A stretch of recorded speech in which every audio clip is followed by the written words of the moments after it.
తెలంగాణ రాజకీయాలు ఆసక్తికరంగా, రసవత్తరంగా మారాయని చెప్పుకోవచ్చు. ఎందుకంటే బీఆర్ఎస్ ఆల్మోస్ట్ దాదాపు కూడా బీఆర్ఎస్ ఎమ్మెల్యేలు అందరూ కూడా కాంగ్రెస్ పార్టీలో చేరుతున్నారు. అండ్ అటు కాంగ్రెస్ నేతలు ఆరోపిస్తున్నట్లుగా బీఆర్ఎస్‌లో నలుగురు ఎమ్మెల్యేలు మాత్రమే మిగులుతారు అన్న దానికి కూడా నిజం చేస్తూ కూడా బీఆర్ఎస్ ఎమ్మెల్యేలు అందరూ కూడా ఆల్మోస్ట్ కాంగ్రెస్ పార్టీలో చేరుతున్న వైనం అయితే మనకు స్పష్టంగా కనిపిస్తోంది.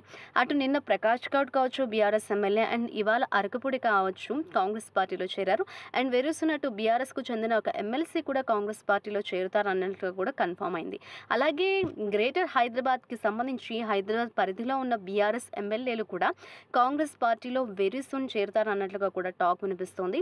ముందు నుంచి కాంగ్రెస్ చెప్తున్నట్లుగా కూడా బీఆర్ఎస్ ఎమ్మెల్యేలు 30 మంది మాతో టచ్‌లో ఉన్నారు. అటు బీఆర్ఎస్‌లో కేవలం మిగిలేది 4 ఎమ్మెల్యేలు మాత్రమే అన్నట్లుగా చేస్తున్న కాంగ్రెస్ ఆరోపణ నిజమవుతుందా అన్న ఒక క్వెషన్ మార్క్ అయితే ప్రస్తుతం అటు తెలంగాణ రాజకీయాల్లో అయితే నెలకొందని చెప్పుకోవచ్చు. అసలు తెలంగాణ రాజకీయాల్లో ఏం జరుగుతోంది? మొత్తం ఫైనల్‌గా చూస్తే బీఆర్ఎస్‌లో కేవలం 4 ఎమ్మెల్యేలే మిగులుతారా? కాంగ్రెస్ మొత్తం అటు పాగా వేస్తుందని చెప్పుకోవచ్చంటారా? అసలు తెలంగాణ రాజకీయాల్లో ఏం జరగబోతోంది?